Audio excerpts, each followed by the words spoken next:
Admiral Sarah Chen stood at the viewport of Lunar Command, her weathered fingers tracing the outline of Earth against the star-filled void. After 30 years of service, she thought she'd seen everything space could throw at them. She was wrong. The message had arrived exactly 48 hours ago, bypassing every defense system humanity had created, appearing simultaneously on every network device across Earth and its colonies. The word still burned in her mind. Your species has been deemed unsuitable for integration into the galactic community. The Arbiters, as they called themselves, hadn't bothered with introductions. Their message continued with clinical precision, detailing how they'd watched humanity for centuries, cataloging every war, every conflict, every instance of violence.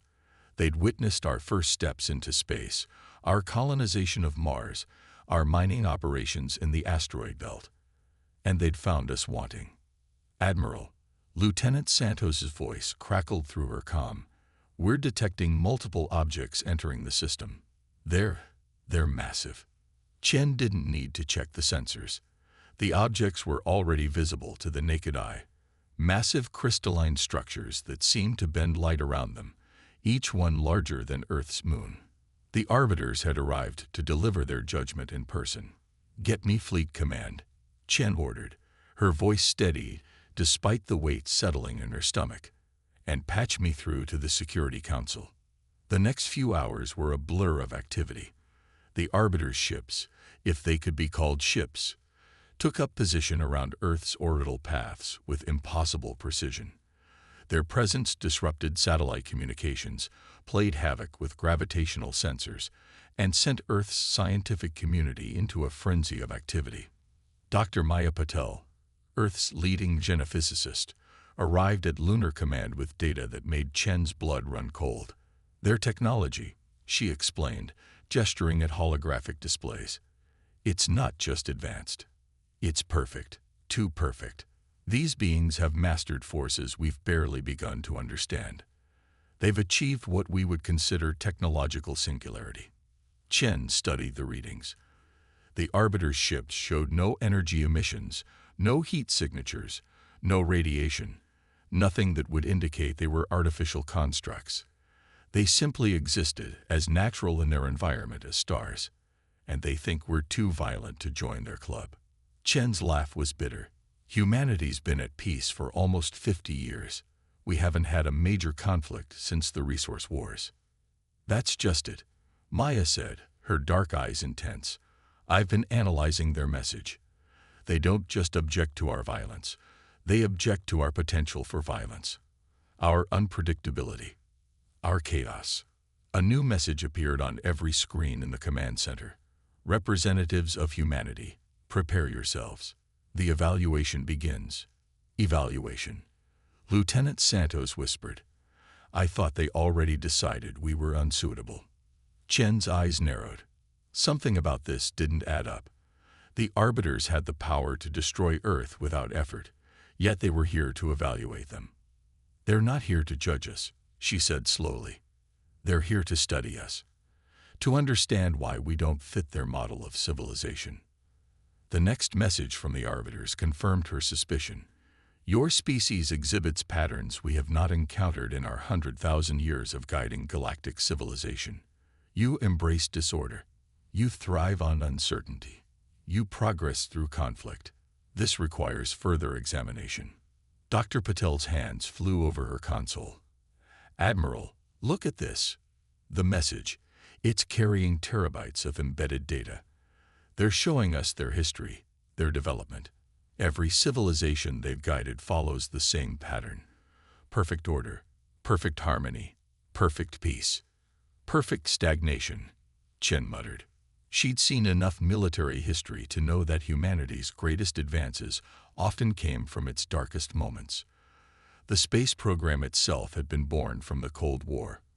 Medical breakthroughs from battlefield necessity. Even their current golden age of peace had been achieved not through the absence of conflict, but through learning to channel it productively. They're scanning us, Santos reported. Every frequency, every wavelength. They're examining everything. Our cities, our technology, Our biology. Chen watched as the crystalline ships shifted position, their movements so precise they seemed to mock the clumsy orbits of human satellites. The arbiters claimed to be the guardians of galactic civilization, the architects of peace throughout the galaxy.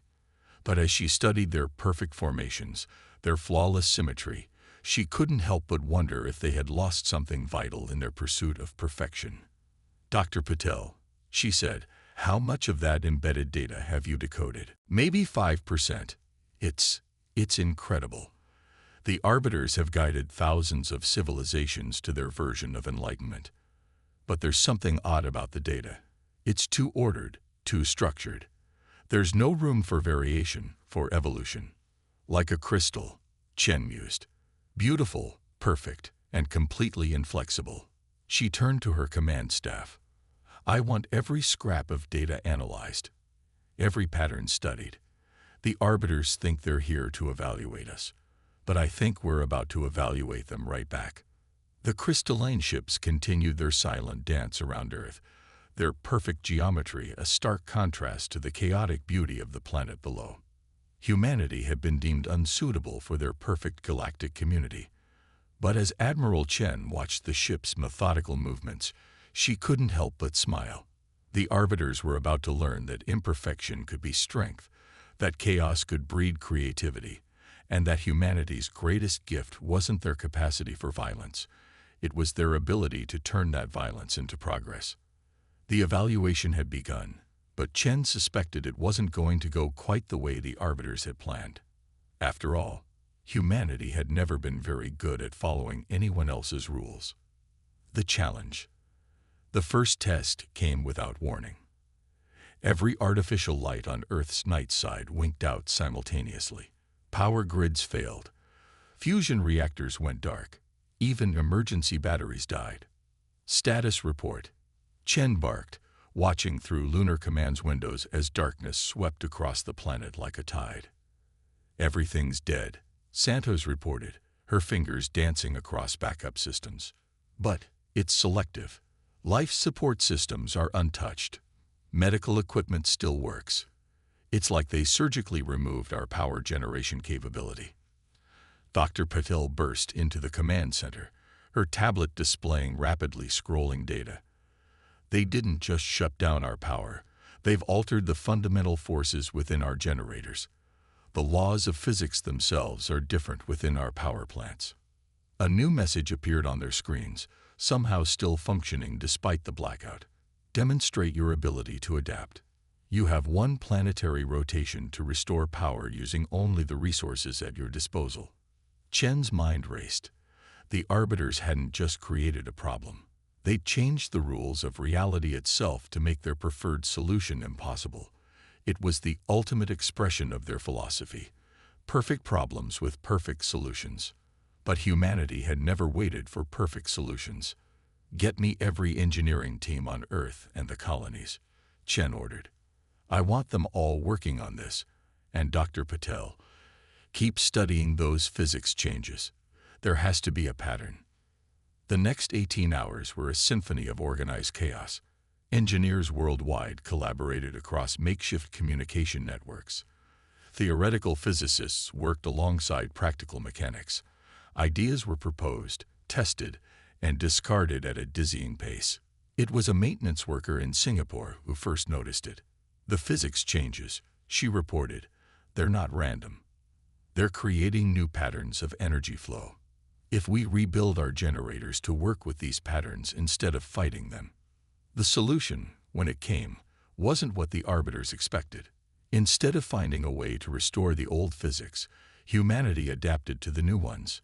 Power plants were hastily modified to work with the altered forces rather than against them. By hour 20, lights were flickering back on across the globe. "Fascinating," the arbiter's message read. "You did not seek to overcome our modifications. You incorporated them." "Of course we did," Dr. Patel muttered, studying the power readings. "Fighting natural forces is futile. Working with them, that's human engineering at its finest." But Chen noticed something else in the data. "Dr. Patel, look at these energy patterns.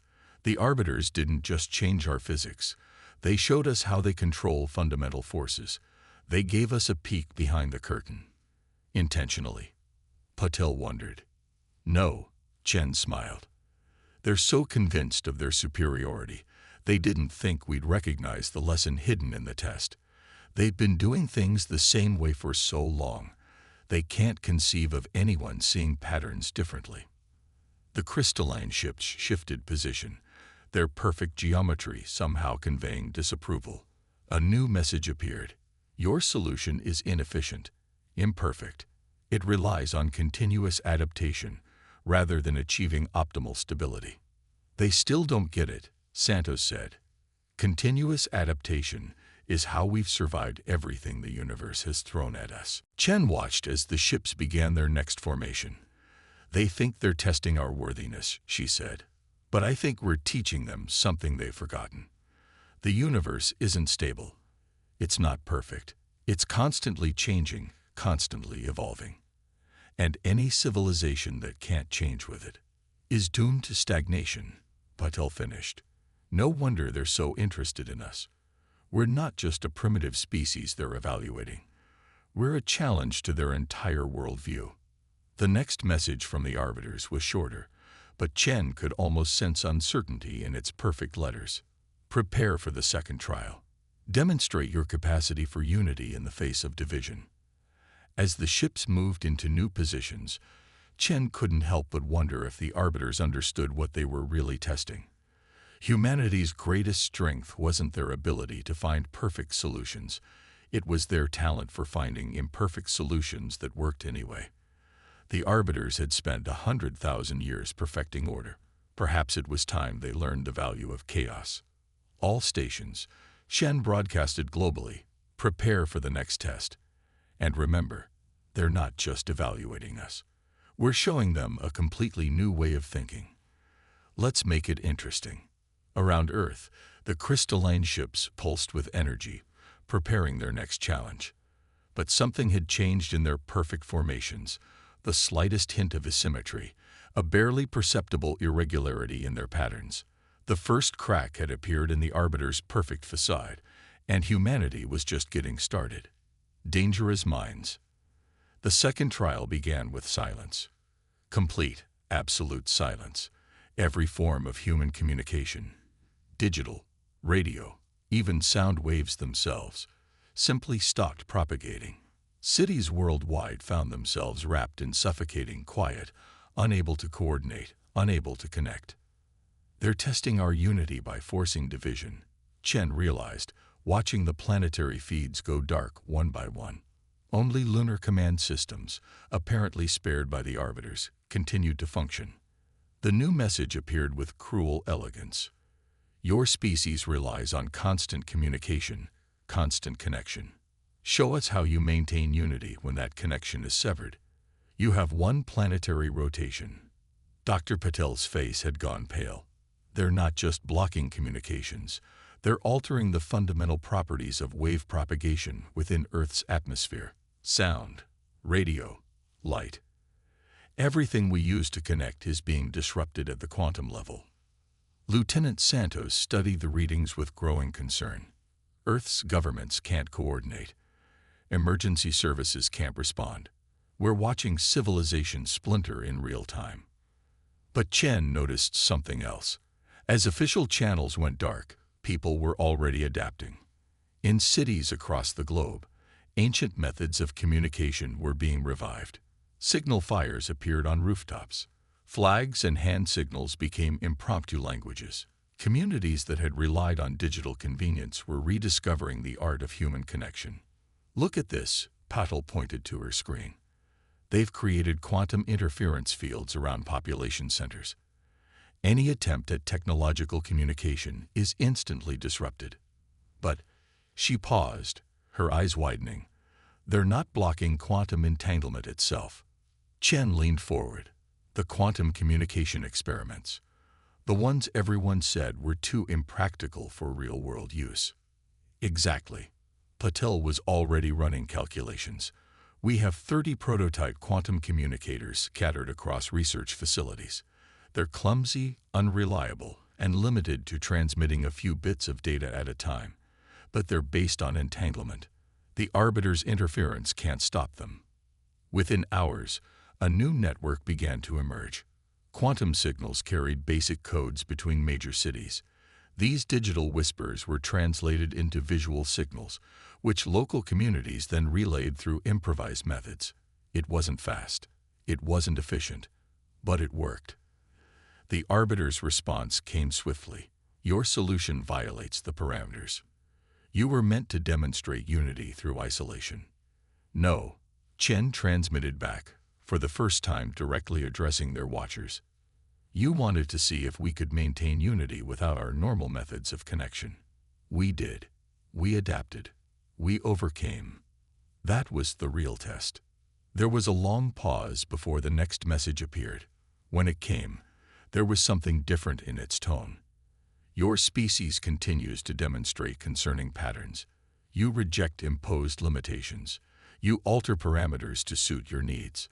This indicates dangerous levels of cognitive independence. Santos couldn't suppress a laugh. Did they just complain that we think too much for ourselves? They did. Chen's expression was thoughtful. And that's fascinating. Look at their choice of words. Dangerous levels of cognitive independence. They're not just testing us anymore. They're starting to fear us. Dr. Patel's console chimed with new data. The quantum interference fields are degrading. They're restoring normal wave propagation. She paused, studying the readings. But Admiral, look at these patterns. The way they're dissolving the fields. It's not their usual perfect symmetry. It's almost as if they're uncertain. Chen finished. As if different factions among them are implementing different protocols. The crystalline ships were moving again, but their formation was noticeably less precise than before. Small discrepancies in their spacing, tiny variations in their energy signatures. To most observers, they would still appear perfect. But Chen had spent enough time studying them to recognize the signs of discord. We're affecting them, she said quietly. Every time we solve one of their tests in an unexpected way, we're challenging their fundamental assumptions. They've spent 100,000 years believing in perfect order, perfect unity, perfect obedience to natural laws. And here we are, showing them that imperfection can be powerful.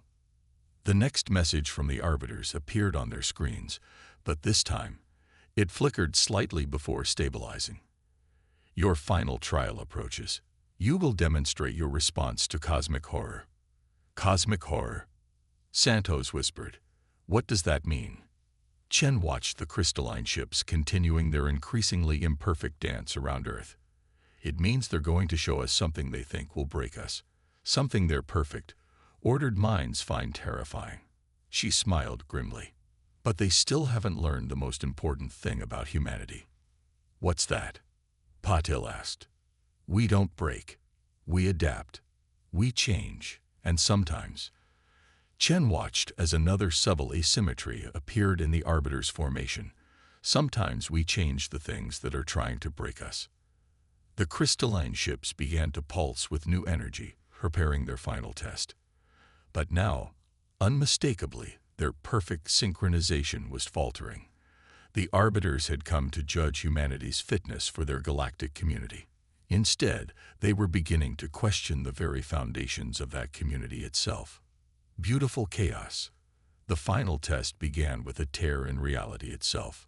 A massive aperture opened between Earth and Mars, a wound in space-time that defied comprehension. Through it poured something that human minds struggle to process. Geometric patterns that hurt to look at, colors that shouldn't exist, movements that seemed to happen before their causes. By all the stars, Santos whispered, her hand shaking as she tried to log sensor readings that made no sense. What is that? The true face of the universe, the arbiter's message stated. This is what exists beyond the ordered realm we have created. This is why perfect order must be maintained. Observe your species' breaking point. Dr. Patel's instruments were going haywire, trying to measure phenomena that shouldn't be possible. They've opened a gateway to, I don't even know, some kind of space where our physics doesn't apply. where cause and effect are suggestions rather than laws. Chen watched as the tear widened, spilling impossible mathematics into normal space. The Arbiter's ships had arranged themselves in a perfect defensive formation, as if shielding themselves from the horror they'd unleashed.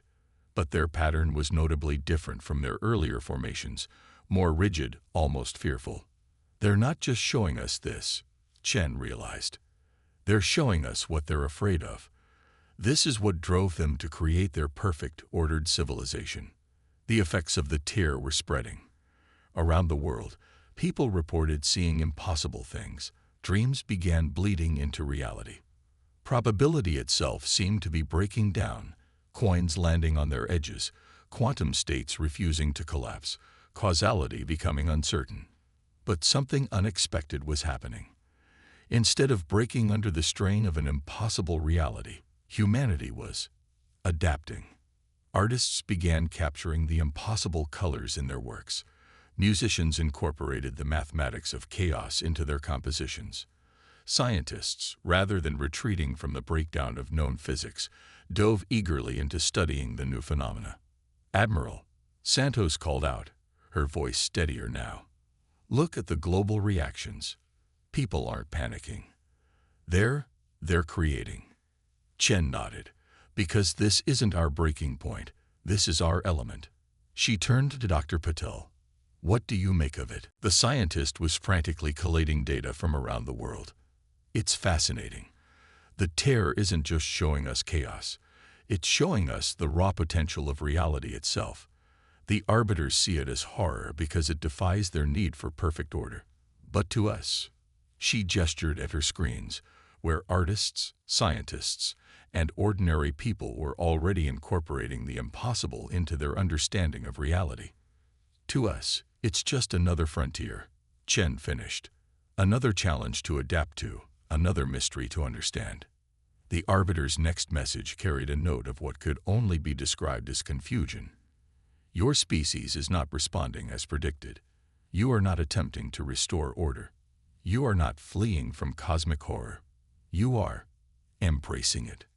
Chen straightened her uniform and opened a channel to the Arbiters. "You've spent 100,000 years running from this, haven't you? Building your perfect, ordered civilization as a shield against the chaos of raw reality. But you never stopped to consider that chaos itself might have value." The crystalline ships were moving now, their formation showing clear signs of discord.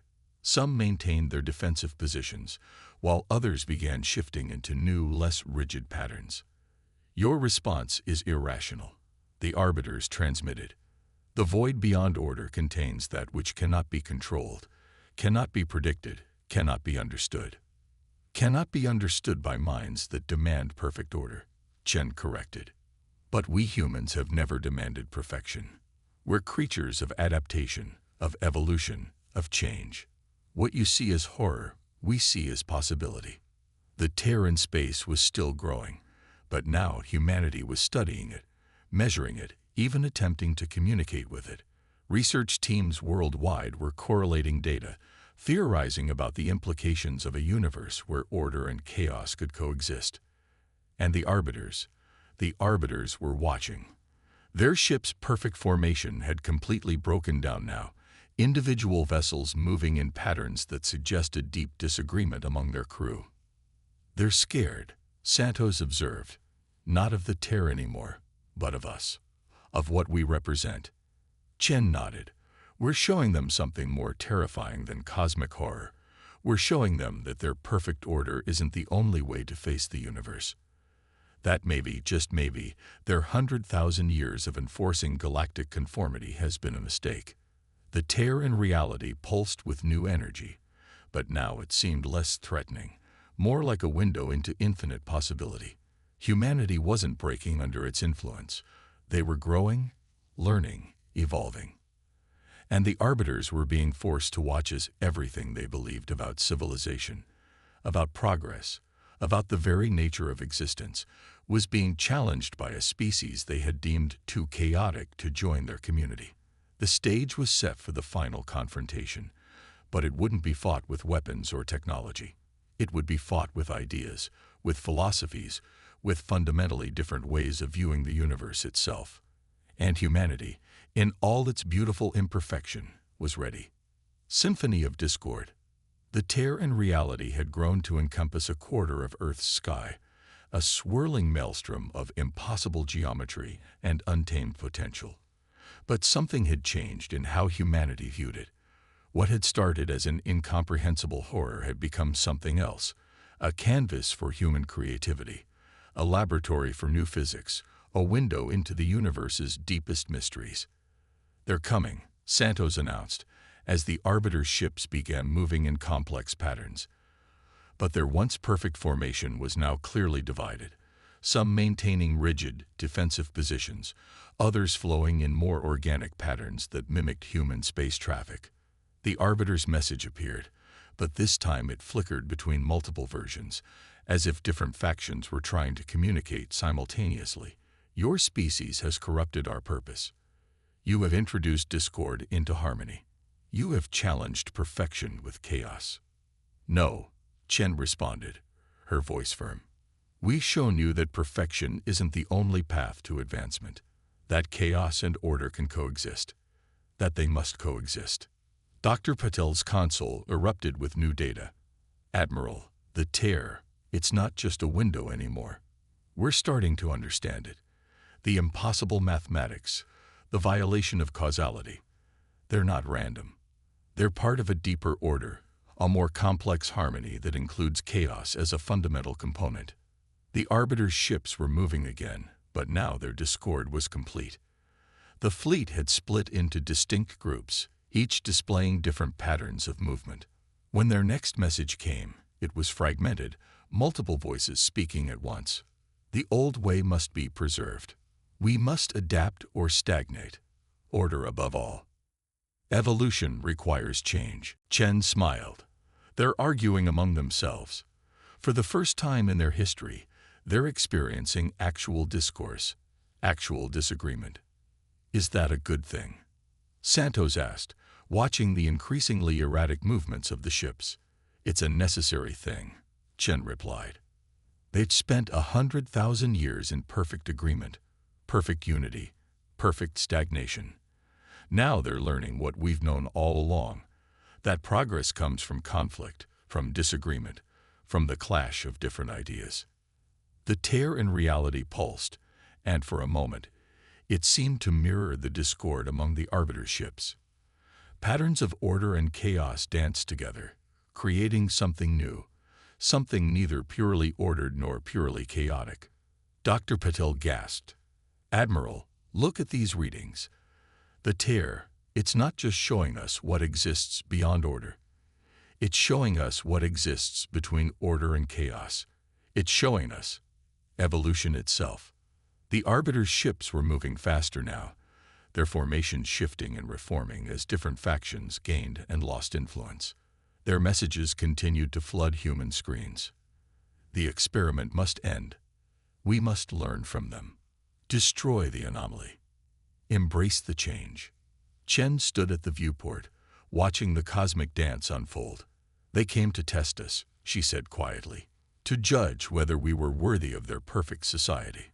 Instead, we've shown them that their society stopped being perfect the moment it stopped changing." A new message appeared, different from the others. It came from a group of Arbiter ships that had broken completely from the main fleet, their crystalline forms showing the first signs of actual modification. "We request dialogue, not to judge, but to learn. Your species has shown us something we had forgotten. That true harmony is not the absence of discord, but the balance between order and chaos." The tear in reality began to shrink, not because it was being forced closed, but because humanity was learning to integrate it, to understand it, to make it part of their expanding definition of reality. The impossible colors became new pigments in human artists' palettes. The violation of causality became a new frontier for human scientists to explore. The cosmic horror had become cosmic opportunity. "What do we do now?" Santos asked, watching as more Arbiter ships broke from their original formations to join the dissenting group. Chen's answer was interrupted by Dr. Patel. "Admiral, I finished analyzing the complete data set they sent us at the beginning. You need to see this. She brought up a series of images showing various alien civilizations. Every species the Arbiters uplifted. They all followed the same pattern. All except one. There was another species, long ago, that embraced chaos like we do. The Arbiters' records show they were contained to prevent them from corrupting the perfect order. And now, Chen asked, now they're watching us do what that species never got the chance to do. We're not just proving ourselves worthy of their civilization. We're showing them that their civilization needs us, needs our chaos, our adaptability, our willingness to dance on the edge between order and destruction. The dissenting Arbiter ships had taken up position around Earth, not in their usual perfect pattern, but in a new formation that somehow combined geometric precision with organic flow. Their final message appeared on all screens. We withdraw our judgment. Your species is not unsuitable for galactic civilization. Rather, galactic civilization has become unsuitable for the true nature of the universe. We request your assistance in evolving beyond our limitations. Chen looked out at the stars, at the tear that was now a shimmer of possibility, rather than a wound in reality, at the crystalline ships learning to dance in new patterns. Send them our response, she ordered. What should I say? Santos asked. Chen smiled. Tell them we accept their request. Tell them we're ready to show them how beautiful chaos can be. Tell them humanity is ready to teach. Above Earth, the Arbiter's ships continued their new dance, order and chaos moving in harmony, creating patterns that had never existed before in their 100,000 years of perfect, sterile uniformity. They had come to judge humanity's worthiness to join their civilization. Instead, they had discovered that their civilization needed humanity's chaos to survive. And in the space between order and chaos, in the harmony of discord, in the perfect imperfection of human nature, a new era of galactic civilization was about to begin.